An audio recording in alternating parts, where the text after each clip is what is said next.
78% of Americans live paycheck to paycheck. And here's the thing that gets me. Most of them earn enough to build real wealth. I am not talking about people making minimum wage. I am talking about families pulling in $60,000, $70,000, $80,000 a year. Solid income, decent jobs, and yet almost nothing to show for it. When I first saw that number, I thought it had to be wrong. It is not, and the reason has nothing to do with how much you earn. It has everything to do with a set of financial traps that are so well designed, so perfectly disguised as normal life, that most people do not even know they are in one. It is not your salary. It is not your intelligence. It is not your discipline. It is the traps. I fell for at least 4 of these myself, and I did not even realize it until I sat down one night and actually ran the numbers. What I found made me angry, not at myself, at the fact that nobody had ever laid this out for me. So that is exactly what I am doing for you today. I am going to walk you through every major financial trap the middle class falls into one by one. I am going to show you why your brain falls for each one, what it is actually costing you in real dollars, and exactly how to break free. By the end of this video, you will see your own finances completely differently. And more importantly, you will know what to do about it. Let's get into it. Here is what most people get wrong. They think building wealth is about making more money, get a bigger raise, land a better job, start a side hustle, and look, income matters. I am not going to pretend it does not, but here is the problem. Studies show that for every $1 increase in income, the average person's spending goes up by roughly 80 cents. 80 cents. I know it sounds fake. It is not. That means your raise, that promotion you worked 2 years to get, only puts 20 cents of every new dollar toward your actual future. The other 80 cents? Gone. Absorbed into a slightly nicer apartment, a slightly better car, a few more subscriptions you will forget you sign up for. That is lifestyle creep. And it is the first trap most people never see coming. I learned this one the hard way. When I got my first real raise, I thought I had finally made it. I moved to a nicer apartment. I started eating out 4 times a week. I upgraded my wardrobe.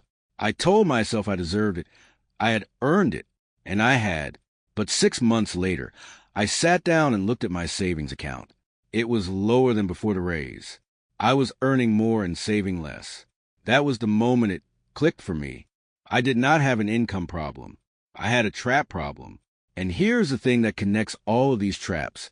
Every single one of them runs on the same engine. Every trap takes your future dollars and turns them into someone else's present dollars.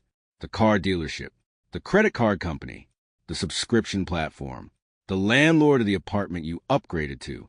They are all getting paid with money that could have been compounding in your account, building your freedom. Remember that line, future dollars into someone else's present dollars. We are coming back to it later, and when we do, the math is going to hit different. The middle class is uniquely vulnerable to this, and it is not because middle class people are bad with money. It is because they are in the worst possible position. They earn enough to qualify for debt, enough to afford monthly payments on things they cannot actually afford, enough to look comfortable from the outside, but not enough to absorb the compound damage of all these traps running at the same time. Think of it this way. If you are at what I call wealth level 1, $0 to $10,000 in net worth, just trying to get stable, these traps are the walls keeping you stuck. If you are at level 2, 10 to 50,000, starting to feel some momentum, these traps are the friction stealing your speed. And if you cannot figure out why you are working hard, earning decent money, and still not getting ahead, it is almost always the traps. So let me show you exactly what they are, and more importantly, how to get out. Before I walk you through each trap, I want to give you a framework I use to break them.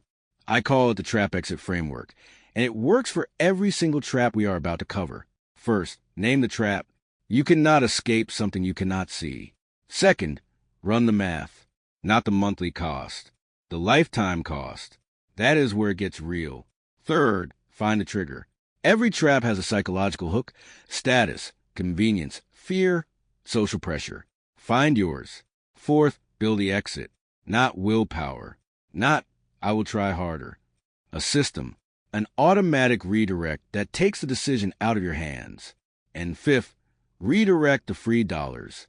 Every dollar you pull out of trap needs a new job immediately, or will wander right back into another trap. Name it, math it, trigger it, exit it, redirect it. That is the system. Now let me show you the traps. Trap number 1, the car payment cycle. This one is massive. The average new car payment in America right now is $726 a month. That is $8,712 a year, going to something that loses 20 to 25% of its value the second you drive it off the lot. You are making the second largest purchase of your life, and it starts losing value before you get home. And this is the part nobody talks about. It is not just one car. It is the cycle. You finance a car for 5 or 6 years. By the time you pay it off, the car feels old. So you trade it in, usually while you still owe money on it, and roll the negative equity into a brand new loan. I have a friend who has had a car payment every single month for 12 straight years. He has paid over $100,000 in car payments. His current car is worth maybe $19,000. That is not transportation. That is a wealth destruction machine with leather seats. The trigger here is status and convenience. A shiny new car feels like progress. It looks like you are doing well. But the exit is simple. Buy a reliable car that is 3 to 5 years old, pay cash or finance for no more than 3 years, and the moment it is paid off, take that $726 and set up an automatic transfer into an index fund. An index fund, by the way, is just a basket that holds a little piece of every major company in the stock market. So instead of picking one stock and hoping for the best, you own a tiny slice of all of them. Do that for 20 years at an average return of 8%, and that money becomes over $427,000. Same money, completely different outcome. Trap number 2, the subscription stack. The average American household spends $219 a month on subscriptions. And here's the kicker. Most people underestimate their subscription spending by about $100. You think you are paying maybe $120 a month. You are actually paying $219. Streaming services, gym memberships you do not use, apps you forgot about, meal kits, cloud storage upgrades, premium versions of things a free version handled just fine. Individually, each one feels small. $12 here, $15 there. That is a trap. It is death by 1,000 cuts. No single subscription feels worth canceling, so you cancel none of them. But $219 a month over 10 years, even without investing it, is over $26,000. Invested at 8%, that number climbs past $35,000 on things you barely use. The exit is a quarterly subscription audit. Every 3 months, pull up your bank statement, circle every recurring charge, and ask one question. If I were not already subscribed to this, would I sign up for it today at this price? If the answer is no, cancel it. Takes 20 minutes. Could save you thousands. Trap number 3, lifestyle creep. I already told you my story with this one, but let me show you what it looks like over a full career with 2 people. Meet Marcus and David. Both earn $75,000 a year. Same starting point. Marcus does what most people do. Every time he gets a raise, he upgrades. Nicer apartment, newer car lease, better restaurants. His lifestyle always rises to match his income. David does something different. He keeps his expenses flat. Same apartment, same car. Every raise, every bonus. The difference goes straight into investments. And look, David is not some monk eating cold oatmeal in a studio apartment. He just stopped letting his spending chase his income. 15 years later, David has over $400,000 in investments. Marcus has a nicer car, a bigger apartment, and almost zero net worth growth. Same income, same city, same 15 years. The only difference is which side of the lifestyle creep trap they landed on. Now here is the thing that surprised even me. Most people think lifestyle creep is about big purchases. It is not. It is about the slow drift. The $10 lunches that used to be $5. The coffee order that went from $3 to $6. The grocery bill that crept up because you stopped checking prices. No single change feels significant, but added together, they're the reason your raises vanish before you feel them. Hey, quick pause. If you're starting to see these traps in your own life right now, I break down stuff like this every single week on this channel. Hit subscribe so you catch next week's. I am covering something most people do not realize is costing them thousands every year. All right, back to the traps. And these next ones are the sneaky ones. The ones that actually dress up as smart financial moves. Trap number 4, the good debt myth. This one is tricky because it sounds like advice a smart person would give. Go to college, take out the loans. It is an investment in yourself. And sometimes that is true. But here's the problem. People repeat that line without ever running the math.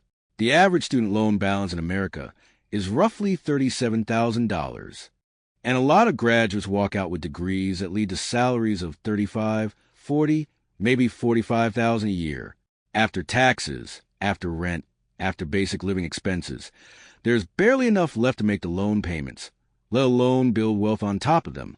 I am not saying education is a scam. It is not. But calling all student debt good debt without doing the math first is like calling every stock a good investment because the market goes up over time. Context matters. The degree matters. The cost matters. The salary on the other side matters. And most 18-year-olds are signing six-figure loan documents without any of that context. That is not an investment decision. That is a trap disguised as a rite of passage. The exit here is brutal honesty before you sign. If the debt is already done, the exit is aggressive payoff, not the standard 10-year plan, not income-based repayment that stretches it to 25 years and doubles the interest. Attack the principal. Every extra dollar shortens the chain. Trap number 5, the minimum payment trap. This is the one that makes me genuinely angry. The average American household carries about $9,500 in credit card debt. And the credit card companies, they are brilliant at one thing, making that debt feel manageable. Your minimum payment is maybe $200. That feels fine. You can handle $200. But what they do not make obvious is that at an average interest rate of 22%, paying just a minimum on $9,500 means you'll be in debt for over 14 years, and you will pay over $11,000 in interest alone. You borrowed $9,500. You paid back over $20,000. That is more than double for the privilege of buying things you probably do not even remember. Scale that out across a lifetime, and the average American pays over $350,000 in total interest payments, mortgages, car loans, credit cards, student loans, all of it combined. $350,000. That is not money you spent on your life. That is money you gave to banks for the privilege of borrowing your own future. Trap number 6, the I deserve it trap. This one has no monthly statement, no interest rate, no contract. It lives entirely in your head, and it is the most dangerous of all. It sounds like this: I have been working so hard. I deserve this. The new phone, the vacation you put on a credit card, the designer bag, the expensive dinner. And look, you do work hard. I am not here to tell you that you do not deserve nice things. But I deserve it has become the most expensive sentence in the English language because it bypasses every rational filter you have. You stop asking, can I afford this? And start asking, do I deserve this? And the answer is always yes. That is why it is a trap. The trigger is emotional. You spend not because you need the thing, but because you need the feeling. The exit is not deprivation. It is delay. When the I deserve it voice kicks in, give yourself 72 hours. If you still want it after 3 days and you can pay for it in cash without touching your emergency fund or investment contributions, buy it. Enjoy it.